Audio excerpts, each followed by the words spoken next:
हाच तो परिसर, ज्या परिसरामध्ये ना मी माझ्या आयुष्याची जी महत्त्वाची म्हणजेच जी आपल्या आयुष्याला कलाटणी देणारी जी 2 वर्ष असतात ना, तर ती मी 2 वर्ष म्हणजेच 11वी आणि 12वी ह्याच परिसरामध्ये राहून पूर्ण केली. अगदी घरातून काही न घेता म्हणजेच ₹1 फीस न भरताना या हॉस्टेलमध्ये मला ॲडमिशन मिळालेलं होतं. तसं तर ते हॉस्टेल सर्व मुलींसाठी फ्रीच होतं, पण कॉलेजला ॲडमिशन मिळालं की इकडं हॉस्टेलला पण ॲडमिशन मिळायचं. त्याच्यामुळे मलाही त्याच ह्याच्यातून मिळालेलं होतं. हॉस्टेलचे नियम वगैरे ना इतके चांगले होते ना, मी आजही त्या हॉस्टेलची खूप खूप ऋणी आहे. कारण त्यावेळेस जे बिघडण्याच्या वयामध्ये ज्यांनी ते संस्कार केले ना, ते मी कधीच विसरण्यास म्हणजे विसरूच शकत नाही. तिथल्या माई असतील किंवा अण्णांचं वगैरे जो काही त्यांचा दबदबा होता किंवा मावशी होता तिथल्या म्हणजे रेक्टर मॅडम वगैरे ह्यांचा जो काही तिथल्या मुलींवरती जो दबदबा होता किंवा जे संस्कार होते ना, ते अगदी न विसरण्यासारखे आहेत. आणि त्यांच्या हॉस्टेलमध्ये राहणारी कोणतीच मुलगी ना पुढं भविष्यात जाऊन नाही चुकीचं पाऊल टाकेल असं अजिबात होणार नाही. इतकं शिस्तप्रिय आणि इतके संस्कार चांगले होते ना, की मी आयुष्यभर त्यांची ऋणी राहीन. कोणत्याच ह्यानं ना मी त्यांचे संस्कार फेडू शकणार नाही.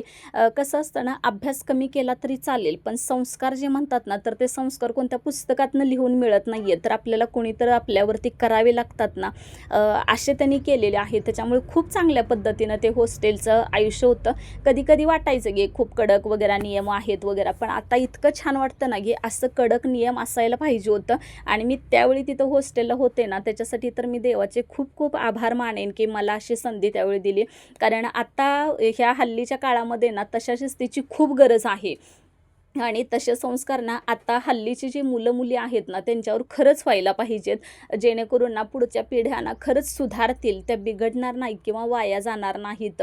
त्याच्यामुळे ते शिस्त, इथून जाणारा जो काही रस्ता आहे ना किंवा हे मंदिर वगैरे दररोजचं येता जाता पाया वगैरे पडत जायचं. घाई गडबड असायची, कधी मंदिरात जाऊन दर्शन नाही घेतलं देवाचं, पण बाहेरनं उभे उभे का होईना, एका हाताने का होईना, पण नमस्कार करत ना पुढचं पाऊल म्हणजे पुढचं पाऊल टाकायचं, अशी त्यावेळची ती परिस्थिती होती. कारण हा जो काही रोड जातो ना, तो मेकॅनिकल, ज्यांना माहिती असेल 11-12वीला मेकॅनिकल आहे तिथल्या कॉलेजला. आणि जसं आत्ताचे ते IT वगैरे निघालेले आहेत ना, तसं तिथल्या कॉलेजला मेकॅनिकल होतं आणि मी त्याच्यामध्ये होते. त्याच्यामुळे ह्या रोडची ना दररोजची अगदी प्रॅक्टिकलसाठी असू दे किंवा लेक्चरसाठी असू दे, हे दररोजची ह्या रोडची ना पायी तुडवणी व्हायचीच.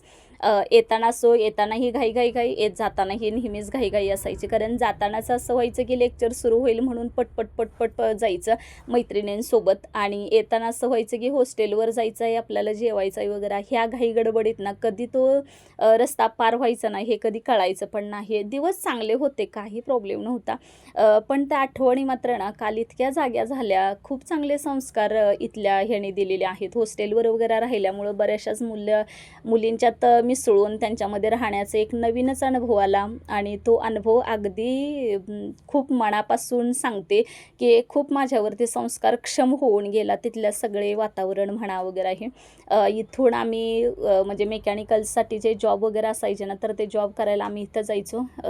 काल जेव्हा मी तिथं होते ना, तेव्हा मी खूप माझ्या त्या मैत्रिणींना वगैरे मिस करत होते, सरांनासुद्धा खूप मिस करत होते. पण असं वाटायचं की कोणीतरी म्हणेल, तू इथं कशी काय आहेस? मला असं वाटायचं की ते कॉलेज माझ्याशी बोलतंय, त्यांनी मला विचारावं की तू आज इथं कशी केस, बाकीच्या कुठे गेल्या? पण नाही तसं होणार ना खरं. शेवटी निर्जीव वस्तू नाहीत माझ्याशी बोलू शकणार. खूप इथं मन भरून काल मी थांबले. पण एकतर इथं कोणीच ओळखीचं आत्ता नाही, पण असं वाटायचं की मला कोणीतरी म्हणावं की इथं काय करतेस, तुझं प्रॅक्टिकल झालं का? आता हॉस्टेलला जाणार नाही का? घरी कधी जाणार आहात? आता परीक्षा कधी आहे? परत हॉस्टेलवर कधी येणार? जेवण झालं का? हॉस्टेलवरचं जेवण चांगलं असतं का? प्रॅक्टिकल कसे होतात? असं तर काल मला कोणीच प्रश्न विचारणारं नव्हतं. नाहीतर त्यावेळेस अशा सगळ्या प्रश्नांचा वर्षाव व्हायचा. तेव्हा असं वाटायचं लोकं का आपली चौकशी करतात, पण करत होते हेच माझ्यासाठी खूप होतं असं म्हणायला हरकत नाही. आता इथला सगळा परिसर ना माझ्यासाठी खूप परका वाटत होता. पण मी मात्र त्या जुन्या आठवणी माझ्या अजिबात विसरू शकत नव्हते. इथल्या कॉलेजचा परिसर वगैरे ना अगदी मनात साठवून घेण्यासारखा होता. आणि त्याच्यामुळे मला हे विसरायलाच नको वाटत होतं. मी परत हा सगळा परिसर निहाळत होते. मला माझ्या त्यावेळच्या मैत्रिणी आठवत होत्या. आणि इथं पण एक सर खूप ॲडजस्टमेंट करून घ्यायचे. मला तर ते जॉबचं खूप काही जमायचं नाही, आणि तेवढं माझ्या हातात त्यावेळेस म्हणजे स्ट्रॉंगपणा पण नव्हता की ते फाईलनं वगैरे का नाही जॉब घासायला लागायचे, तर माझ्याकडून ते कधी अर्धे पण राहायचे. पण एक व्हायचं की माझ्या मैत्रिणी वगैरे खूप चांगल्या होत्या, त्याच्यामुळे त्या मला पूर्ण करून द्यायच्या. हेही त्यांचे मी कधीच उपकार विसरू शकणार नाही. आणि त्या मैत्रिणींची ना परत एकदा ह्या लॅबने मला ओळख करून दिली. तेव्हा कसं दरवाजा उघडून आपण आत जाऊ शकत होतो. काल मात्र सत्ता नव्हती ह्या रूमवरती माझी, किंवा मी नव्हते आतसुद्धा एंट्री करू शकत नव्हते. तेव्हाचे दिवस आठवायचे. दरवाजा मोकळाच असायचा. पटपट पटपट जाऊन आपल्या बेंचवर बसायचा आणि सर सांगतील ते लेक्चर्स करायचे. त्यांचे जॉब्स वगैरे काय असतील ते प्रॅक्टिकल सगळं करायचं, प्रॅक्टिकल पूर्ण करायचं. तर हाच तो एरिया की जिथं आम्ही प्रॅक्टिकल वगैरे पूर्ण केलेले आहेत. पण आता त्या एरिया मात्र माझ्यासाठी ना खूप परका झालेला होता. अगदी कोणीच मैत्रिणी वगैरे दिसत नव्हत्या तिथं. आम्ही एकदा दोनदा फोटो पण काढलेले होते. त्या फोटोची पण आठवण झाली मला. पण आता ते काही सगळं शक्य नव्हतं होणार, किंवा कोणीच परत तिथं भेटेल वगैरे असं अजिबात नव्हतं. कोणीच ओळखीचं तर दिसत नव्हतं. पण मला असं वाटायचं की नाही बाबा, इमारत माझ्याशी बोलती आहे आणि मला खरंच विचारती आहे का की तुझ्या मैत्रिणी कुठं गेल्या, कोणीच दिसत नाही का, तुझे प्रॅक्टिकल्स वगैरे झाले का, तुला जॉब करायला येतो का, म्हणजे जॉब वगैरे ते घासायचे असायचे ना, त्याला ग्रेस वगैरे लावून झालं का, परत दुपारी नंतर कधी प्रॅक्टिकल आहे, असं काल कोणीच मला प्रश्न विचारत नव्हतं. इथं का थांबल्यास हे सुद्धा कोणी विचारायला नव्हतं. तेव्हा असं व्हायचं, जरा जरी एकटं दिसलं ना तर कोण ना कोण, तुम्ही हॉस्टेलचं आहे का, इथं कसं काय तुम्ही उभं राहिलाय, असं लगेच प्रश्न विचारले जायचे. हॉस्टेलवर गेला नाहीत का, मावशींना सांगून बाहेर पडलाय ना, असं व्हायचं. पण काल मात्र मी अर्धा तास थांबले होते. कुणीही बोलायला नव्हतं किंवा कुणीही विचारत नव्हतं. मीच माझ्याशी बोलल्यासारखं मला वाटायचं की कधी एकदा मी आत जाऊन ना बेंचवर बसतीये किंवा बेंचवर एकदा हात फिरवून येते की मी तुझी जुनी साथीदार आहे असं सांगून येते, असं खूप मला वाटायचं. मी फिरून फिरून त्या खोलीकडे बघायचे, पण खोली कोणीच उघडलेली नव्हती. कदाचित तिथं कोणाचे आता प्रॅक्टिकल्स वगैरे भरत नसणार आहेत किंवा थेरीसाठी वगैरे रूम केलेली नसणार आहे, त्याच्यामुळे तो दरवाजा तर तिथला बंदच होता. मला असं वाटायचं की एकदा फक्त मला जर एंट्री मिळाली ना तर मी एकदा तो आत जाऊन ना मी ज्या बेंचवर बसायचे किंवा ज्या बोर्डवरती शिकले ना मी, तर ते बघून यावं. पण नव्हतं ते पॉसिबल, आणि इतकं काही कोणी ओळखीचं वगैरे नसल्यामुळं ना मला नाही आता तिथं आत जाता आलं. पण तिथला सगळा परिसर माझ्याशी खूप बोलका झालेला होता. खूप छान वाटत होतं. आठवणी तर तेवढ्याच येत होत्या जुने जे आपल्या कॉलेजमधले होते, म्हणजे आम्ही 25 जण काहीतरी टेक्निकलला होतो, त्या सगळ्यांचीच आठवण परत एकदा झाली इथल्या ह्या परिसरामुळं. हीच ती गेट की जे रूम आहे की तिथनं आम्ही आत जायचो. तिथं परत आत दोन्ही म्हणजे एकीकडं जॉबचं पण होतं आणि तिथंच आतल्या ह्याच्यामध्ये प्रॅक्टिकल्स वगैरे असायचे. पण आता ते शक्य नव्हतं, आणि त्याच्याच बॅक साईडला वेल्डिंगचं पण प्रॅक्टिकल असायचं. पण आता वेल्डिंगच्या रूममध्ये वगैरे बहुतेक तिथं शाळा वगैरे भरतात, त्याच्यामुळे पलीकडं काही मला जाऊन बघता झालं नाही. आणि सगळं मॉडिफिकेशन केल्यामुळं ना तेवढं म्हणजे पहिल्यासारखं नाही तिथं राहिलेलं. त्याच्यामुळे पण खूप खूप तिथल्या सर्वांना मिस केलं मी, आणि खूप चांगले दिवस होते ते. परत पुन्हा त्या कॉलेजवर कधी जाईन किंवा कधी कॉलेजमध्ये एंट्री घेईन वगैरे असं नव्हतं राहिलेलं आता. आणि ही नारळाची झाडं वगैरे बघा, नेहमी तिथे एक स्पेशलच म्हणावं लागेल की सगळीकडं ना नारळाची आणि आंब्याची झाडं ना सगळ्या अखंड रोडवरती आहेत. म्हणजे तो एक परिसर खूप चांगला. जेव्हा अण्णांचं एकदा मी हॉस्टेलवर होते आणि तेव्हा एकदा अण्णांच्या वाढदिवसानिमित्त कार्यक्रम ठेवलेला होता, त्यावेळेस मी कविता केली होती आणि त्या वेळात मला ना त्यांनी 100 रुपयेचं बक्षीस दिलं होतं. मी ते 100 रुपये कधीच विसरू शकत नव्हते, कारण मी जे 100 रुपये महिन्याभरासाठी वापरायचे ना ते मला फक्त एका दिवसाने दिलेले होते. आणि तेच ते नागनाथ अण्णा नाईकवडेंना आज मला फोटो दिसत होते, पण मला खूप वाईट वाटायचं त्यांच्याकडे बघून. कारण कदाचित ना त्यांच्या आपल्या आयुष्यामध्ये आपण म्हणतो ना की कोणीतरी आपल्याला पुढं जा म्हणायला लागतं, किंवा कुणामुळे तरी आपण म्हणजे एकटं नाही घडलो असं म्हणू शकत आपण, कुणामुळे तर घडतो. तसंच माझी ना हॉस्टेलवरची 11वी आणि 12वी ना कदाचित त्यांच्यामुळेच माझी पुढं मी इथंपर्यंत आले, किंवा तिथनं पुढचा 10वी नंतरचा जो प्रवास आहे ना कदाचित त्यांच्या हॉस्टेलमुळंच माझा झाला असेल. नाही तर मला मग शिकताही आलं नसतं, किंवा मग माहीत नाही कॉलेज घरातल्यांनी पाठवलं असतं का नसतं इतर ठिकाणी, किंवा आमच्या घराजवळून एसटीच्या वगैरे सोयी नसल्यामुळे मी पुढचं कॉलेज करू शकले असते का नसते ह्याचासुद्धा कधी थांगपत्ता नव्हता. पण यांनी सुरू केलेल्या हॉस्टेलमुळं ना मला 100% त्यांचा खूप खूप फायदा झाला. त्याच्यामुळे मी तर त्यांचे ना कधी उपकार विसरणार नाही. म्हणूनच ना मी माझ्या मुलीला सुद्धा ना त्यांच्याच जीवनकार्याचा विषय दिलेला होता. क्रांतीवीर नागनाथ अण्णांचे जीवन व कार्य हा तिच्या वक्तृत्व स्पर्धेचा विषय होता. तर मी तोच अण्णांच्यावरतीच माझी इतकं मला वाईट वाटायचं त्याच्यामुळे ना मी त्यांच्यावरचाच तिलासुद्धा विषय दिला होता, की तिलासुद्धा कळू देत, की अण्णांनी उभ्या आयुष्यामध्ये काय काय केलं, कशाकशासाठी आपलं जीवन म्हणजे काय काय चांगल्या गोष्टींसाठी समर्पित केलेलं होतं, हे सुद्धा तिला कळावं म्हणून ना मी तिलासुद्धा तोच विषय दिला होता. आणि मी तिला सांगत होते, की मी या रोडनीच गेलेली आहे, हा रोड माझ्यासाठी काही नवीन नव्हता वगैरे, किंवा 2 वर्ष अखंड आयुष्याची 2 वर्ष आपण दररोज ये जा ये जा ये जा करतोय म्हटल्यावर तिथली सगळी आपल्या ओळखीचं म्हणजे तेव्हाचं कोणी नव्हतं राहिलेलं, कोणीच म्हणजे मला ओळखीचं माझ्या दिसत नव्हतं. पण ह्या ज्या भिंती आहेत ना, त्या भिंती माझ्यासाठी हे गेट आहे, किंवा तिथं लावलेली झाडं वगैरे कदाचित तेव्हाची झाडं नसतील, पण त्याच प्रकारची झाडं मात्र आज मला दिसत होती. त्याच्यामुळे मी खूप तिथला परिसर नाही परत एकदा माझ्या आठवणींना उजाळा देत देत मी हे सगळं पाहत होते, आणि माझ्या मुलीला पण मी ओळख करून देत होते इथल्या सगळ्या परिसराची, हे माझं कॉलेज आहे, मी इथं यायचे जायचे वगैरे, किंवा तिथल्या गेटमधून आम्ही उशीर झाला की कसं पळत पळत जायचो वगैरे, किंवा भरभर कसं तिथनं निघायचो. हॉस्टेलवरची गडबड असायची, हॉस्टेलमधनं निघालं की परत कॉलेजमध्ये बेंचवर बसायची गडबड, तिथून माघारी आलं तरी आपल्याला जेवणाची गडबड, परत पुन्हा 3 वाजता प्रॅक्टिकलला, परत पुन्हा 1 वाजता प्रॅक्टिकलला जायची, ही गडबड असायची. त्याच्यामुळे ह्या गडबडीत ना कधी ती 2 वर्ष गेली ना हे कधी मला कळलंच नाही खरं. कधी डोळे पाणावलेले असायचे, कधी मैत्रिणींच्यात ते दिवस विसरायचे, कधी माझी परिस्थिती इतरांच्या समोर कथन करण्यात माझे दिवस जायचे, तर कधी दुसऱ्यांची चांगली परिस्थिती ऐकून घेण्यात सुद्धा माझे दिवस जायचे. तेव्हा मला हॉस्टेलवर होते ना, तेव्हा असं वाटायचं काय हे करणार आहे मी शिकून, काय माझ्या आयुष्याचा उपयोग होणार आहे पुढं, आपल्याला कोण जॉबला ठेवून तर घेईल का नाही, पुढं काय करायचं आहे, 11-12वी होईल पण पुढं काय करायचं ना, पुढं आपण कशामध्ये शिकायचं, आणि आपल्याला तेवढं काही येतंय का तरी की आपल्याला समोरच्यानं जॉबसाठी ठेवून घ्यावं, इतके सगळे प्रश्न मनात निर्माण व्हायचे.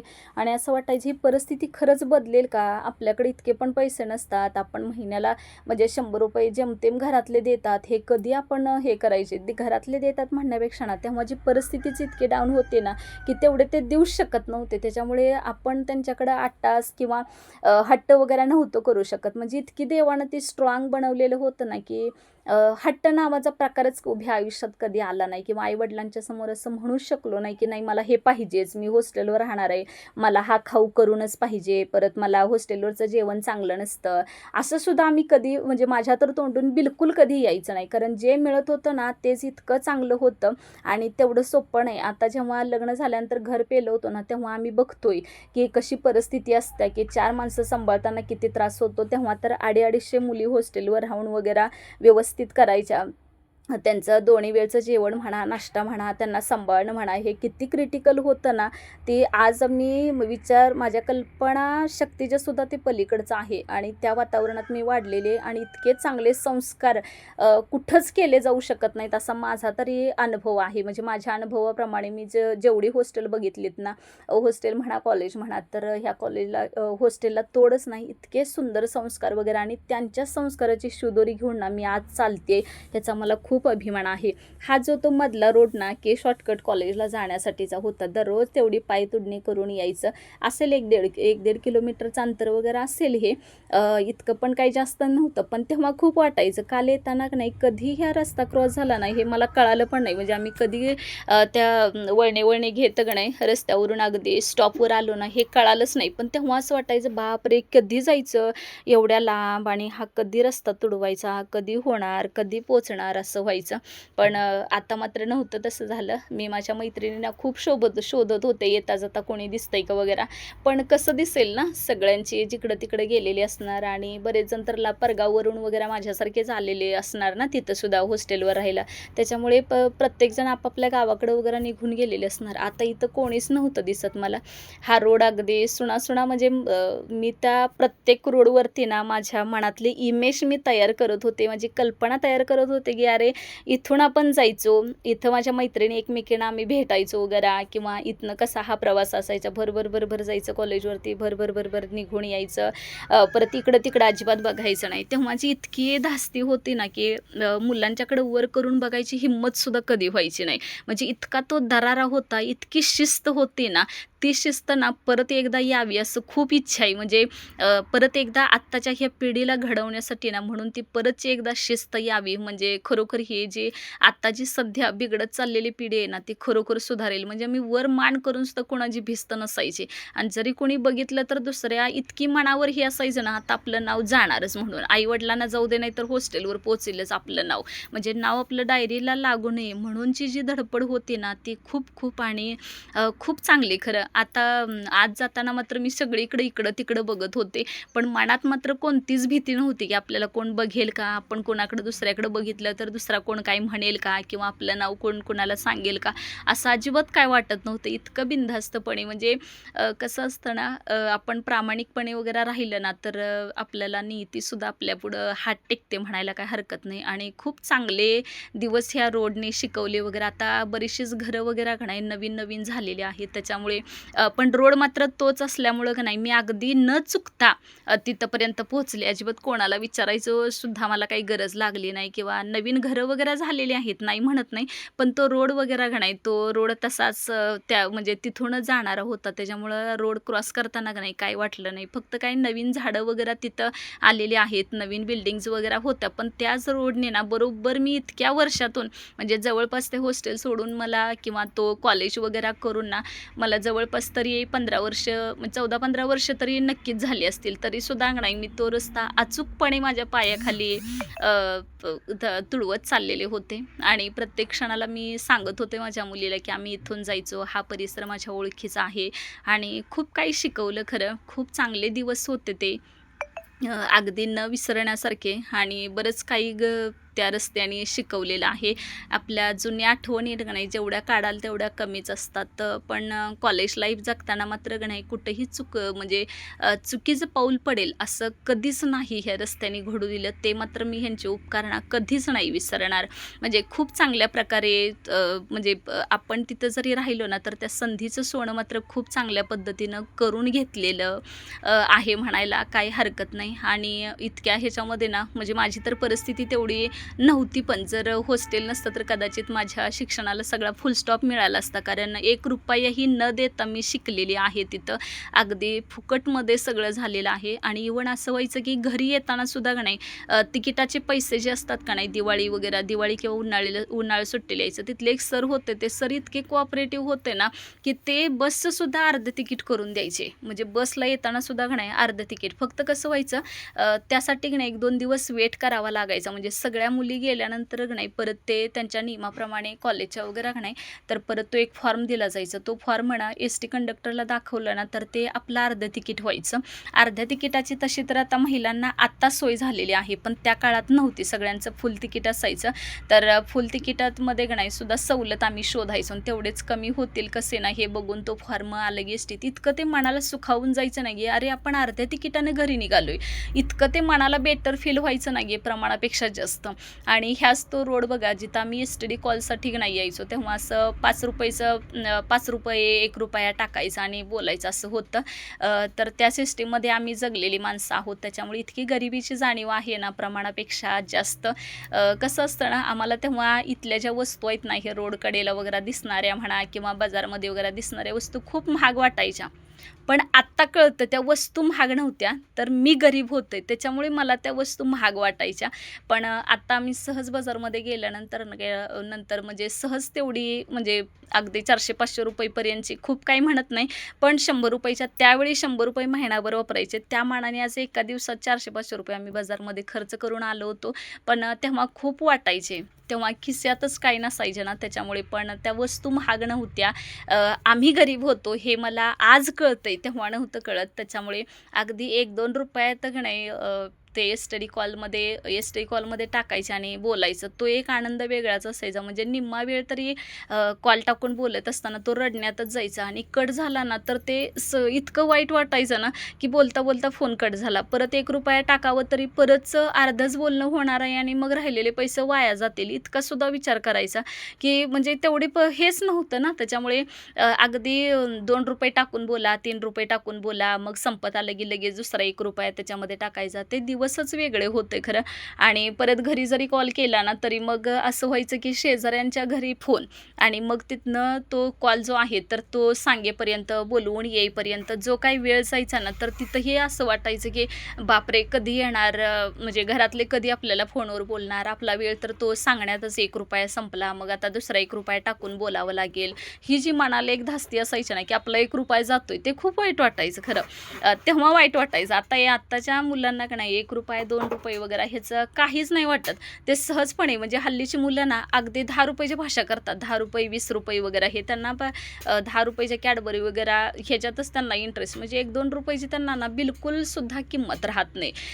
पण त्यावेळचे दिवसच तसे होते. मी म्हणत नाही की काळानुसार अपडेट व्हायला पाहिजे, बरोबर आहे, पण इतकं पण हल्लीच्या मुलांनी नाही हट्ट करायला नको आहे की जे पाहिजे ते पाहिजेच. म्हणजे मला काही सांगायचं नाही, पाहिजे म्हणजे पाहिजेच. परत कुठेही गेलं तरी अगदी बाजारमध्ये असू दे किंवा कुठल्या पण शॉपमध्ये गेलं ना तर तिथल्या ज्या वस्तू दिसतात ना तर त्या वस्तू मला पाहिजेतच. आई-वडिलांच्या खिशात किती येत नाही ह्याचं काही मुलांना म्हणजे गांभीर्यच नसतं. तसं पहिलं नव्हतं खरं. इतकं कळायचं ना ज्या बाजारमध्ये ना मी घाबरत जायचे की आता इथं गेलं तर माझे 10 रुपये जाणार, 20 रुपये जाणार. 100 वेळा त्या पॉकेटवरच्या ना किमती बघायचे. आणि आज त्या बाजारमध्ये जाताना ना मी इतक्या व्यवस्थित म्हणजे काहीच वाटलं नाही माझ्या खिशात, म्हणजे माझ्या पर्समध्ये किती रुपये आहेत नाहीत ह्याचं काही नाही. कारण ऑनलाईन आपण करू शकतो ना, मोबाईल तर आहे, कॅश पण आहे, म्हणजे कॅश पण आहे, ऑनलाईन पण आहे, तर काहीच नाही वाटलं इथं जाताना. अगदी बिनधास्तपणे मला जे पाहिजे ना ते मी घेऊन पण बाहेर पडले. अगदी 1 रुपयाचा सुद्धा तिथं विचार केला नाही. किमती तर बघितल्याच नाहीत, म्हणजे हे किती रुपयाला आहे असा विचारच केला नाही. पहिलं असं काय व्हायचं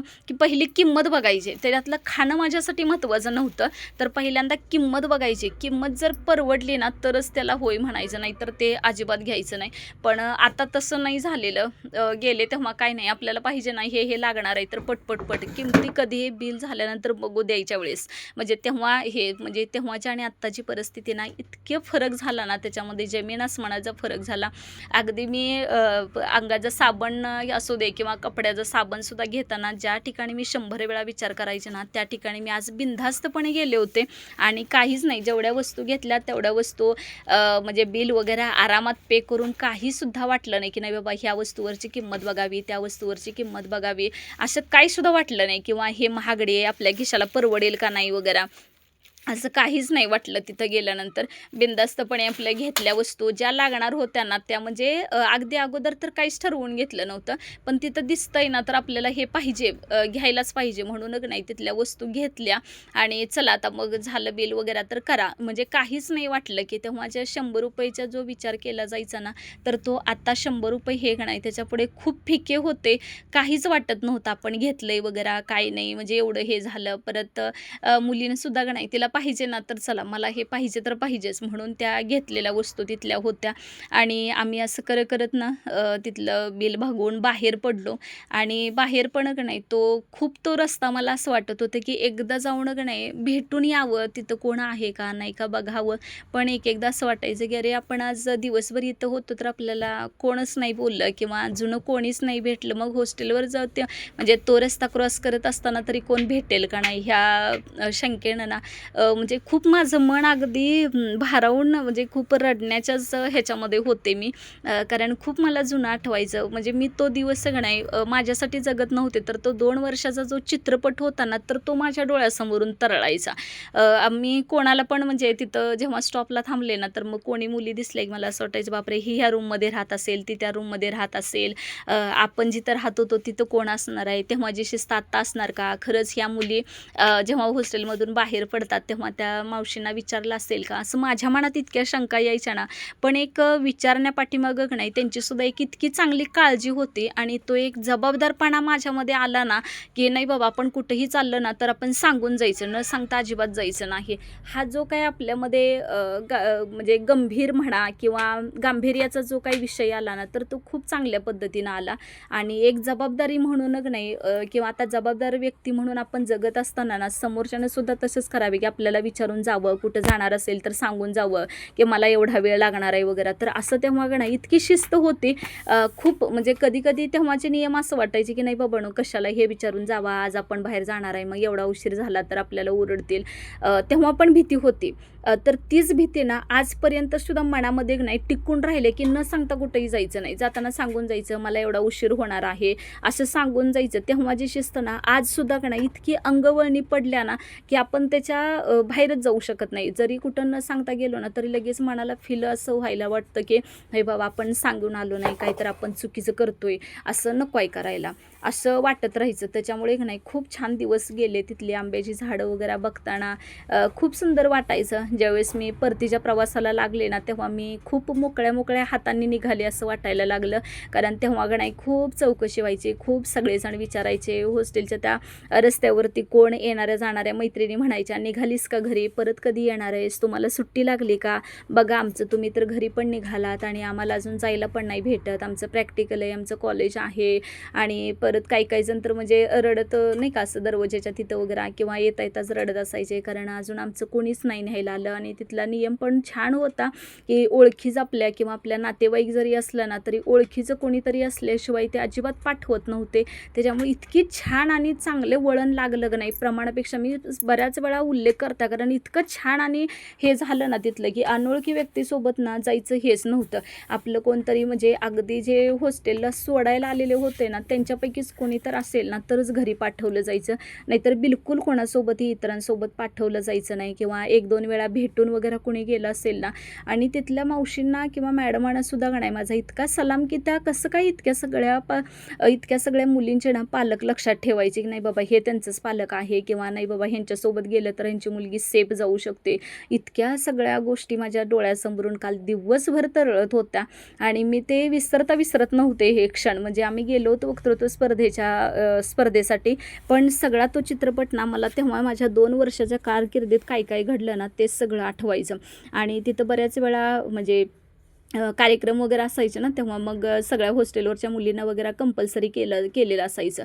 पण ते आता खूप चांगलं वाटतं कारण आता अशी भाषणं म्हणा किंवा ते किंवा कुणीतरी आपल्याला बोलवते ग्राउंडवरती वगैरे किंवा सगळ्यांसोबत मार्गदर्शन करते, हे ना आता खूप महत्त्वाचं आहे आणि खूप त्या मोलाच्या गोष्टी आहेत. पण तेव्हा त्याची किंमत नाही कळायची. तेव्हा असं वाटायचं की का मला ग्राउंडवर वगैरे बसवून घेतात, मग कधी ऐकायचं त्यांचं सोडून द्यायचं असं नाही. म्हणजे तेव्हा असं व्हायचं. पण आता असं वाटतं की अरे म्हणजे अशी बोलणारी लोकं खूप कमी आहेत, अशी सांगणारी लोकं खूप कमी आहेत आणि कोणाचं तरी नाही वेळ काढून आपल्याला कोणीतरी सांगतंय हेच खूप आहे. कारण हल्ली कोणाकडं कोणाला बघायला वेळ नाही किंवा कोणाला काही सांगत सुद्धा नाही. आणि अशा वातावरणामध्ये नाही आम्हाला कंपल्सरी बोलवून घेऊन ते चांगले इतकं मार्गदर्शन करायचे, इतकी त्यांची शिस्त कडक वगैरे असायची की नाही.